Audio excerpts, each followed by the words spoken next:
Meus irmãos, a paz do Senhor. Meus queridos, vamos à nossa leitura bíblica dessa sexta-feira. Hoje, capítulo 25, versículos de número 1 a 2.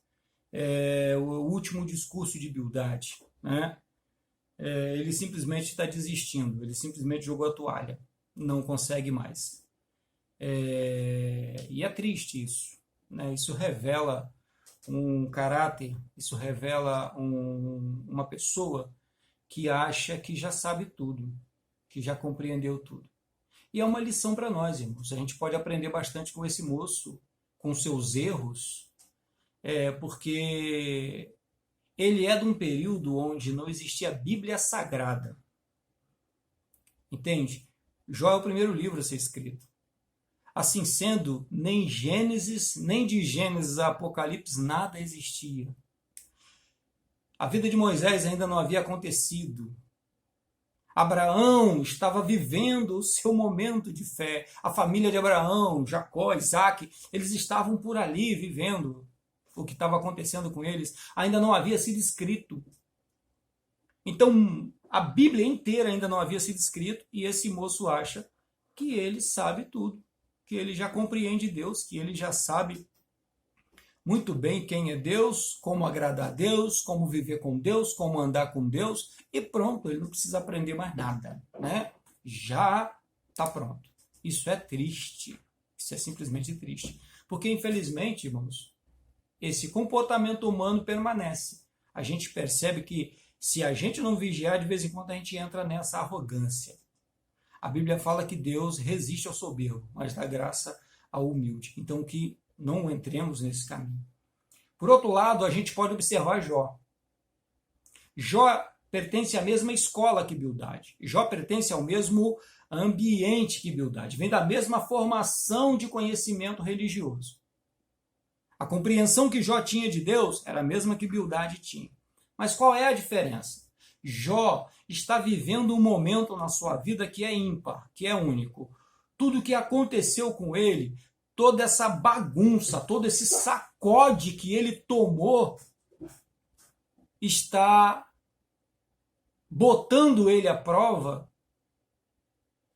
mas está botando à prova aquilo que ele pensava ser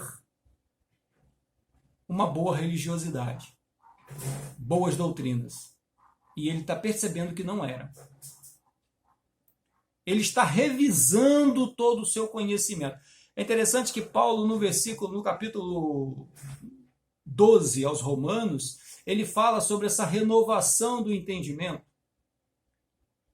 E é o que está acontecendo com Jó nesse momento.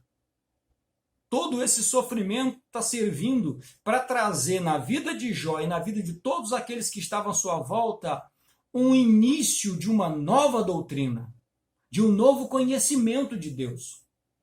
Principalmente em saber que nós somos responsáveis pelas nossas vidas.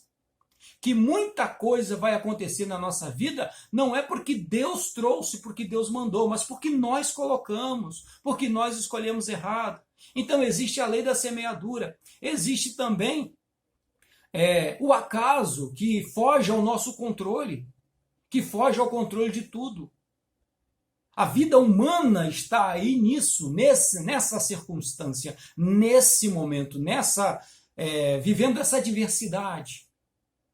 E Jó está começando a compreender isso, e os seus amigos não.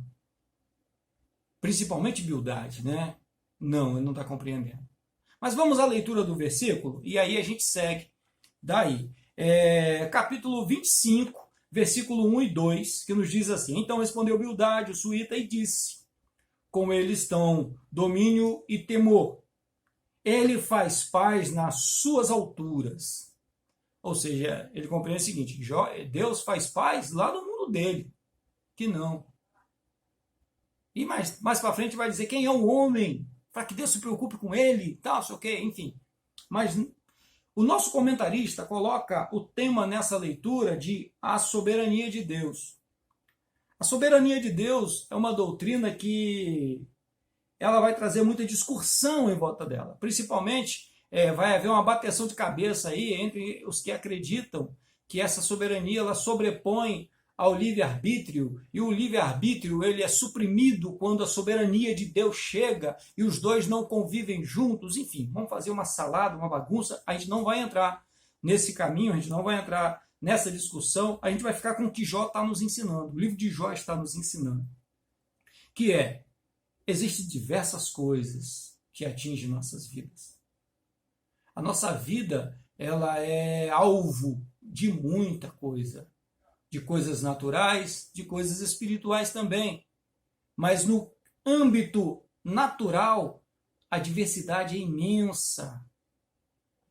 É imensa. A chuva que cai para os bons, cai para os maus também. O sol que nasce para os bons, nasce para os maus também. E assim segue. Uma seca que vem sobre a vida de uns, vai vir sobre a vida de todo mundo.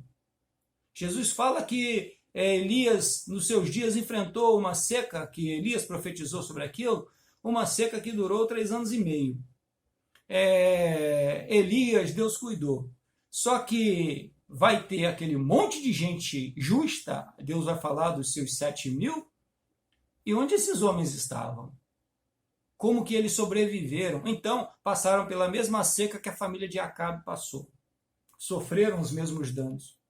Então, o livro de Jó vai nos mostrar isso, vai nos apresentar isso, que faz parte da vida, muita coisa. Paulo vai sintetizar melhor esse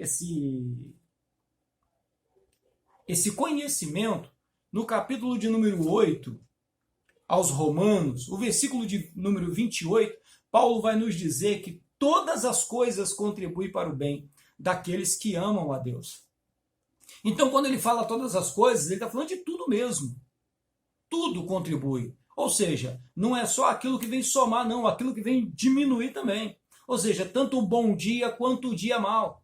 Tanto a perseguição, a nudez, a espada, o perigo, né? Tudo contribui para o bem daqueles que amam a Deus. Por que contribuem? Porque ajudam essa pessoa a crescer.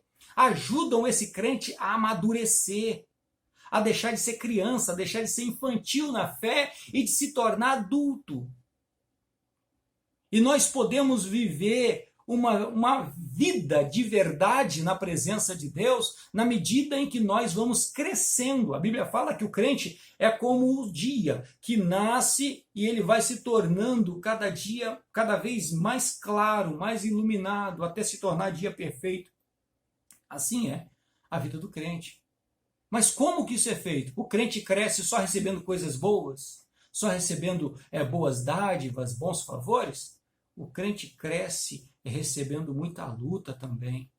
O crente cresce recebendo muito sofrimento também, recebendo muita angústia, recebendo muita perseguição também. Faz parte da vida do crente para ele crescer, para ele amadurecer. É disso que Paulo está falando. Paulo está falando de um crente que vai prosperar e que vai crescer, mas recebendo tudo que vier para a sua vida. Tanto as coisas ruins quanto as coisas boas. Todas elas contribuem, mas para o bem daquele que ama a Deus. Ou seja, o importante aqui não é o momento que eu estou vivendo. O importante aqui não é estar vivendo um dia de paz ou um dia de guerra. Não é estar vivendo uma felicidade ou uma tristeza. O importante aqui é o amor a Deus. É estar vivendo com Deus. Percebe como nós voltamos para o mesmo lugar? Nós voltamos para a mesma situação de que não importa o que nós estamos vivendo de fato. Importante é com quem nós estamos vivendo o que nós estamos vivendo. Com quem você está passando esse dia. Vou começar por essa sexta-feira. Quem é que está te acompanhando nessa sexta-feira? Deus está presente nela? Deus está presente agora, nesse momento, enquanto você está ouvindo, enquanto você está assistindo esse vídeo? Deus está presente na sua vida? Deus está te acompanhando nessa situação, seja um dia de luta ou seja um dia de paz? Deus está presente? Hoje tem festa na sua casa? Deus está presente nessa festa? Não, hoje é um dia de tristeza na sua casa. Deus está presente nessa tristeza? O importante aqui é isso, irmãos. Nós já falávamos disso essa semana. A nossa escola é do lado do nosso mestre e não importa onde nós estejamos. O importante é que ele esteja presente, que Deus faça parte. O nosso Deus, ele não está preocupado em te dar presente. Ele está preocupado em estar presente na sua vida. Sabe a cura, sabe o milagre, sabe as bênçãos, receber um carro, uma casa, um emprego, seja lá o que for. Deus está mais preocupado em estar presente no seu dia a dia, convivendo com você.